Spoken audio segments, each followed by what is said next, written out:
Y'all, I can't explain to you how many times I've recorded this video. There are no words. The last time I recorded this video, it was 13 minutes of me rambling. Y'all, COVID sucks. So here we are. So I'm going to try and get through this video as fast as I can.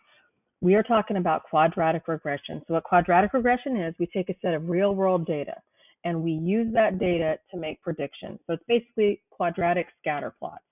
So the example that we have here, if you look at the, I can't find anything. If you look at your notes, okay, the example we have is some people, they decided to look and see how long it took people to actually make their car stop. So they put on the brakes, they slammed on the brakes on their car, and they said, okay, how long does it take us to stop the car? Why do we have two columns here? Because we think in miles per hour. 20 miles an hour, that's a school zone. 75 miles per hour, that's the speed limit on the freeway. 45 miles per hour, that's the speed limit on West Little York, the road most of you ride the bus on to get to school, okay? So we think in miles per hour, but when we're slamming the brakes on a car, it happens in feet per second. It doesn't take an hour to slam on my brakes. It takes seconds to slam on my brakes. And I go feet and I don't go miles. So we're looking at these last two columns of data, and we are trying to decide, okay, based on these last two columns of data, if I'm going 60 miles per hour, which is about 88 feet per second, and I slam on my brakes, how long is it going to take me to stop my car? Well, they went out and they surveyed some people. Well, I don't know what they did. I guess they had people go 10 miles an hour, slam on the brakes, and they looked to see how long it took them to stop.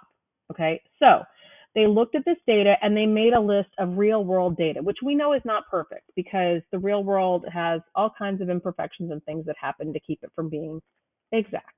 So we're going to use this data to make a model. Remember, this is stuff that did happen. I need to know what I could predict what happened. So what if instead of going 75 miles an hour, what if I was going 150 miles an hour and I slammed on my brakes? How far would I need? How much distance would I need in front of me to be able to stop and not hit the car in front of me, or not hit a tree, or not hit a pole? Okay, so that's what this data is all about. So we are going to look, sorry, we're going to look at our notes. We're going to look in our calculators and we're going to see if we can figure out how to make this data work. Now, last year we used the TI graphing calculator. We don't use that thing anymore, so my old video doesn't work. So we're going to use the Desmos calculator. Now, the first thing we got to do in Desmos calculator, I'm about to lose my mind with this window popping up. The first thing we got to do is we got to get our data entered into the calculator. So remember, what you're going to do is, we are not interested in this column right here. In fact, if I could squiggle that out, I would 1,000,000% do that. Maybe I can just do that. Let's just get a pen and just squiggle, okay?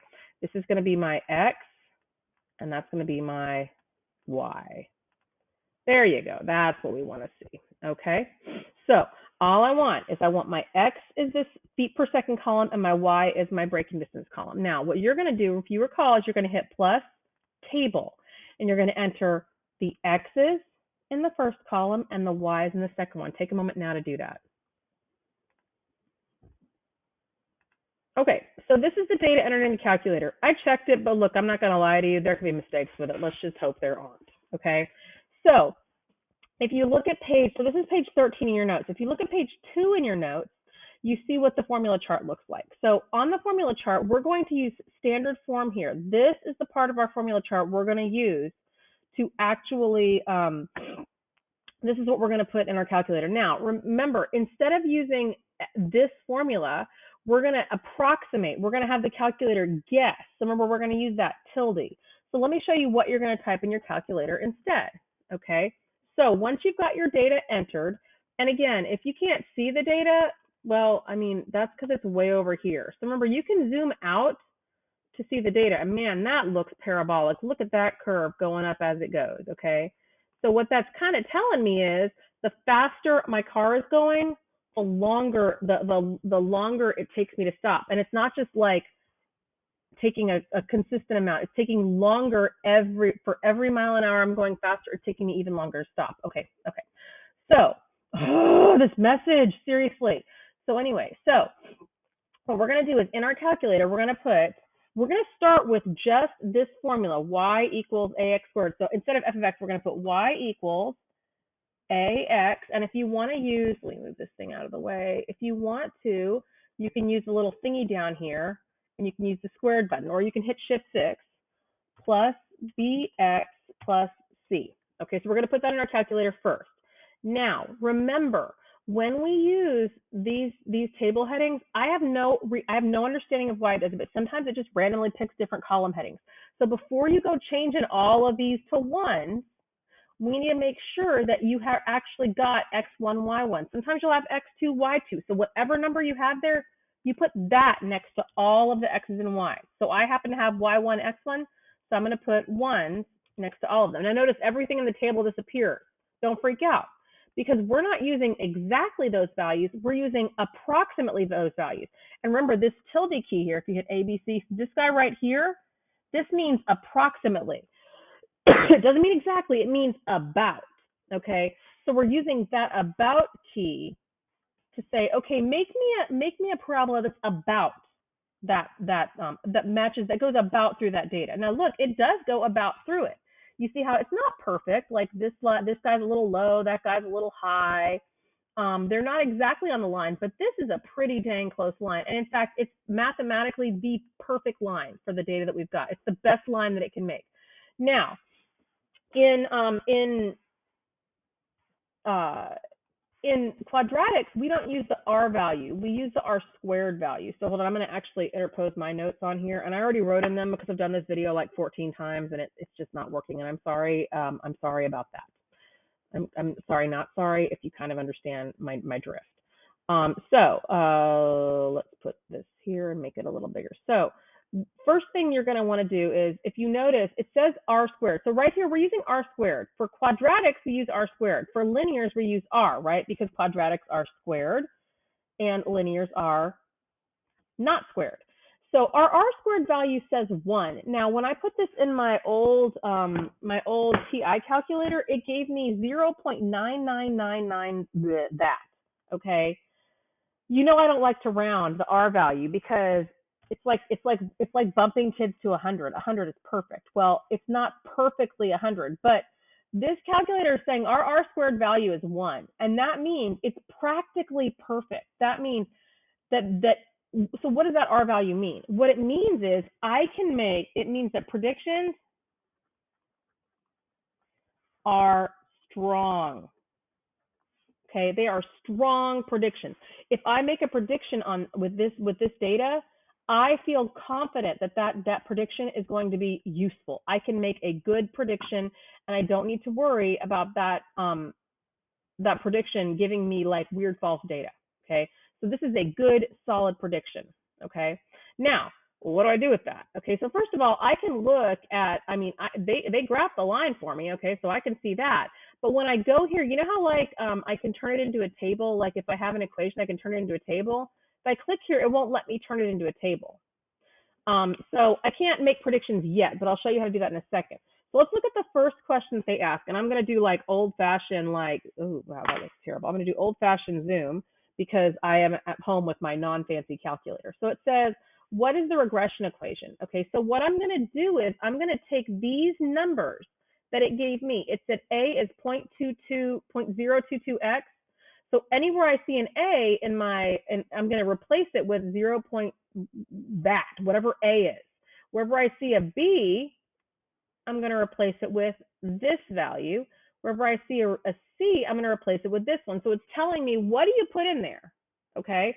Now, why do I want to do this? Because a lot of times on your test, they're wanting to know, what is the equation I can use to model that data? So what is the equation I can use to make predictions? Well, that's what they're asking you to do here. So you're going to enter the values that they give you. So in this case, I went out to all kinds of weird numbers because these are tiny, tiny values. So I put y equals 0.022x because my A value was 0.022x squared. That was my A. My B was negative, so I put minus 0.0007 because that's what I have over here. My C was positive 0.3558, so I put 0 plus 0.356. This is the equation that I can use to make those predictions. So you might see a question like this where they ask you, like, what is that prediction? Like, what can I use? They might ask you about the R squared value. They might ask you, how strong is this prediction? Well, with an R squared of 1, it is a strong prediction. It's very strong. Now, I'm going to be honest with you. They usually only ask about that on linear, but, you know. The next thing they might ask you to do is they might ask you to actually make a prediction. Okay, so let's take a look and see what kind of information we've got here. So first of all, in order for me to make a prediction, I have to kind of be able to look at a table. I mean, and I can click on the graph. Honestly, let's just be honest. I could click on the graph and I could look. I might have to do some zooming and stuff to be able to do that. Okay, so it says if the car is going 200 feet per second, if it's somehow this car is going 200 feet per second, approximately how far would it travel? Okay, so if I look at my column, feet per second is my X value. So I could scroll all the way over here to 200 and try to scroll all the way up, or I could turn this data into a table. Well, how do I do that? I'm literally going to put Y equals, I'm going to put, that's a minus sign. That's not going to work, is it? Y equals, I'm going to put this. Now, I could put this regression equation I've got, but my calculator already knows what A, B, and C are because it defined them for me here. So if I just put this in here and hit the gear, I can turn that into a table, and then I can look at any value I want. Okay, so right now, they're asking me if I'm going 200 feet per second, and I know that 2 feet per second is my X column. So if I put 200 in, it says 886, what is this? Feet. My braking distance is 886 feet. That's pretty far, y'all. That's like a quarter of a, that's like almost about a fifth of a mile. That's really far. Now, why is that? Because if I look at this comparison table here, because this is basically, these are equivalent. If I compare them, 200 feet per second, you're going really fast. 200 feet per second is about 70 times, it's 140 miles an hour. So that's pretty far. Okay. So again, I'm using it to make predictions. This time it says predict how fast the car was going if it takes 140 feet to brake. Well, feet per second is X. I know how far it took to brake. Well, at 144, they say 80.7. Well, let's look at this. Let's just kind of, my data is going up by 5. So let's clear this table out and let's actually get some data in here that I can use. So let's go 5, 10. Oh my gosh, seriously, with this thing, I'm about to lose my stuff. Okay, I'm just going to keep going. And because I'm looking for 140, I want to know 140 feet to brake. I'm looking for 140 in the Y column. So I'm going to keep going. I'm looking. I have 80, 93, 108, 124. Oh, there's 142. Now, if I wanted to, I could try to be more specific, but it looks like it's about 80 feet. It takes about 80, what is this? 80 feet per second. So I was going about 80 feet per second. What does that even mean? It means I was going about 55 miles an hour because you can see that these are equivalent. Now, yes, I know that the prediction from here is good. We still don't make predictions based on the dots. We always go back to this equation we've made, okay? About how far will the car take to brake if it's going 50 miles an hour? Well, again, you won't do this, but on this one, 50 miles an hour is 73.3 feet. So if I literally just put in 73.3, it says it takes about 119 feet. And I just typed that value in. Okay. Hope you got this stuff written down. You're going to be using this to do some more predictions. I'll be back on Thursday so I can give you more information then. Thank you.